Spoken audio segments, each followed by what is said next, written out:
Sveiki. Šiandien pakalbėsiu apie tokį, kaip ir visiems žinoma ir aišku dalyką, intuityviai, tai dimensija.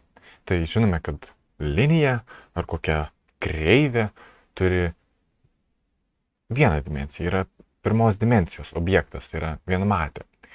Pavyzdžiui, lapas tai yra antros dimensijos daiktas, o koks tūris, cilindras ar kūgis ar sfera, tikriau kamuolys, yra trečios dimensijos objektas. Bet pasirodo, kad nėra viskas taip paprasta. Štai 1887 metais berods, 78 metais, Kantoras įrodė, jog galima tiesę paversti į plokštumą. Be galo daug kartų iteruojant, tai yra taikant rekursiją. Ir šis rezultatas parodė, kad viendimensis objektas gali tapti dvidimensijų objektu. Ir tada matematikams buvo tokia šokas ir aišku, buvo pradėta nagrinėti pati dimensijos sąvoka iš savęs. I see it, but I don't believe it. Tarė Kantoras, rašydamas laišką Dedekindui, atradęs šį tokį atradimą, kad tiesą galima paversti į plokštumą. Ir aišku, buvo pradėti tai nagrinėti tą dimensiją ir atsirado daug jų apibrėžimų. Yra topologinės dimensijos, tada yra fraktalinės dimensijos. Tai topologinės dimensijos, iš esmės, kai žmonės sako topologinė, dažniausiai turi omeny tiesiog Lebego mato dimensiją ir jie apibrėžiama itin paprastai. Tai yra tiesiog uždedame, padengiame savo objektą aibėmis, bet kokiamis, tiesiog skaičiuoju aibių skaičių ir žiūrime į aibių susikirtimus. Jeigu būtina susikirsti 2 kartus, tai sankirtoje aibės bent jau 2 susikerta, tada sakom, kad čia yra viendimensis objektas, nes šitas yra tiesiog 2 aibės susikerta ir 3 aibės niekur nesusikerta. O štai jau turim tokį dvimatį objektą, kvadratą su užpaišytų turim ir jeigu uždedame vėl aibės ir jas traukiame, tai matome vietose jo susikerta 3. Tad čia yra dvimatis objektas, analogiškai ir trimačiam ir keturmačiam atvejui. Taip pat šiek tiek įdomu, pavyzdžiui, tuščia aibė turės neigiamą -1 dimensiją, nes nebus visai susikirtimų. Taškas turės nulinę dimensiją. Tai fraktalinės dimensijos iš ties irgi yra apibrėžimų visai daug, yra ta dėžučių skaičiavimo dimensija, apie kurią pakalbėsiu plačiau, informacijos, koreliacijos, Higučis, Lepionovas, Asaudos visai neseniai sugalvota. Tokia žymiausia ir griežčiausia yra Hausdorffo dimensija. Irgi apibrėžta per savo matą, tai yra matas ir tada jau per tą matą apibrėžia ir dimensiją. Bet fraktalinės dimensijos esmė, mano manimu, ir Triblu Van Braun iš tikrųjų sutinka su manim, kas man nuostaba kelia, tai kad iš esmės yra keičiasi objekto tūris arba masė, kažkoks tokio abstraktaus, jį didinant. Tai pavyzdžiui, jeigu aš arba jį tiesiog didinant skalę. Tai pavyzdžiui, mes turime tiesę, liniją ir jeigu mes ją padaliname į 2 dalis, tai kaip pasikeičia jos tūris? Tai jos tūris sumažėja 2 kartus, ne?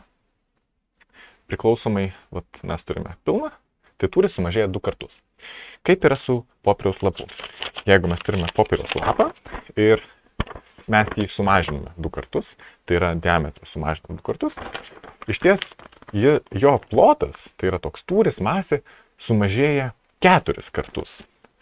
O su erdviniais objektais, tai yra trimačiais, tai žinome, aišku, kad kubų tas yra didinimas. Jeigu aš jį sumažinčiau, turėčiau lygiai tokią pačią kopiją, tai žinau, kad jį sumažėtų 8 kartus kubų.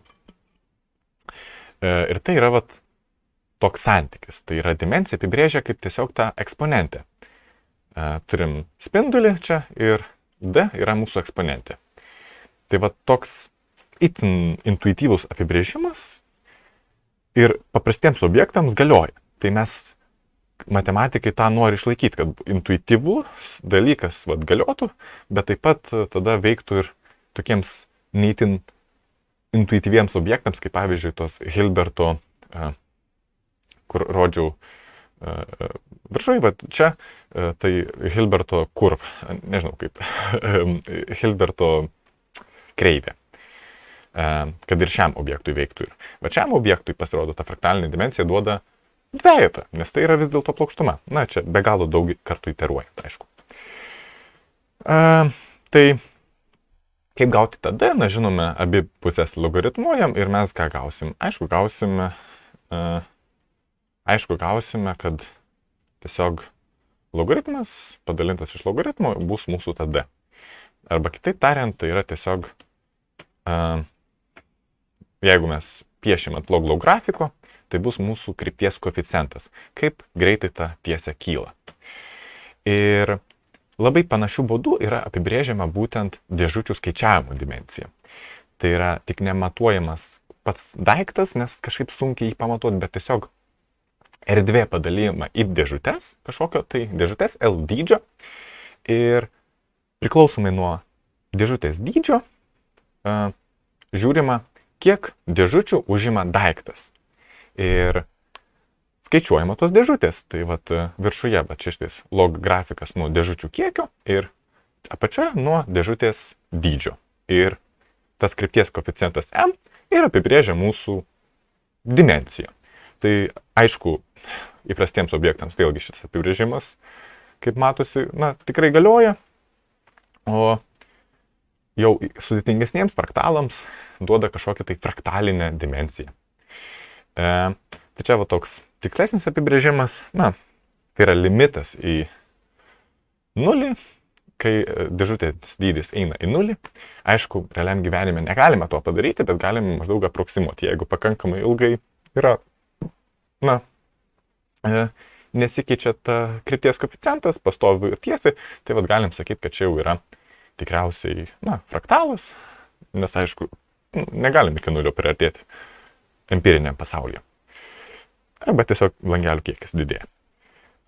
Bet čia, jeigu pasiseka mums rasti, tai yra viena dimensija, jeigu yra monofraktalas. Tai yra, jeigu už šitą didinimą galima užrašyti taip. Bet tai, aišku, ne visada galioja, jeigu, pavyzdžiui, jis pakeičia formą. Tai yra, jis nėra visiškai savipanašus. Ir savipanašus dalykai yra monofraktalai. Bet gamtoje nebūtinai savipanašus. Galima priartėti ir tada daiktas iš esmės pasikeičia savo struktūrą ir iš vienos dimensijos pereina į kitą dimensiją. Tai gali turėti, priklausomai nuo skalės, jis turi ir skirtingą didinimą. Kam fizikams reikalinga fraktalinė dimensija? Tai yra tiesiog naudingas kažkoks parametriukas kiekybinis, kuris gali įvertinti, pavyzdžiui, paviršiaus grubumą. Didesnė fraktalinė dimensija reiškia didesnį grubumą. Ir tai itin lengva tiesiog pamatuoti.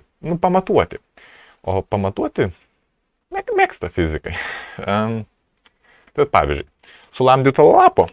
Turime lapą, jį sulamdina ir sulamdyto lapo fraktalinė dimensija ten buvo pamatuota popieriaus, kad 2,5 maždaug.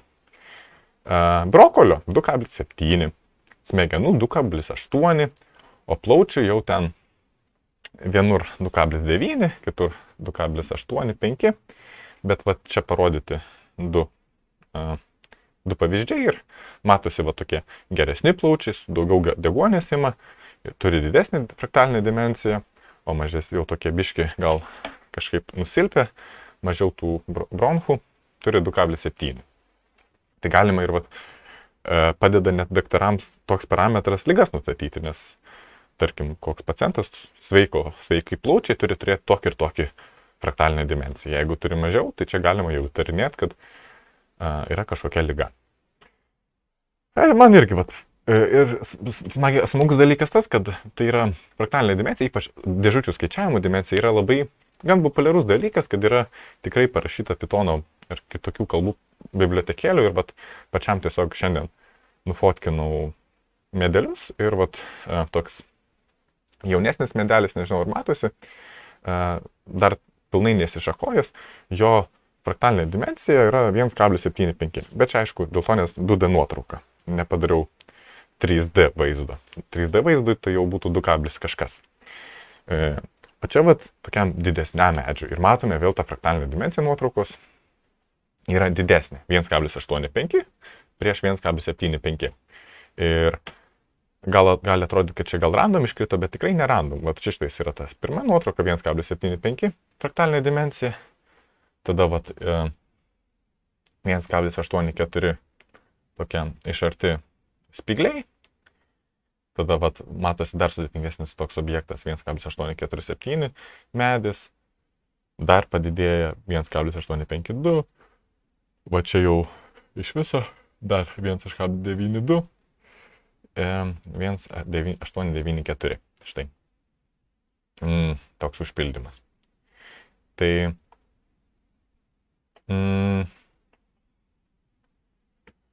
tiek apie tą fraktalinę dimensiją. Toks naudingas daiktas, kuris kiekybiškai pamatuoja mums dalykus ir galime kažkokią tai kiekybiškai pamatuoti tai, ko gal prieš tai negalėjom.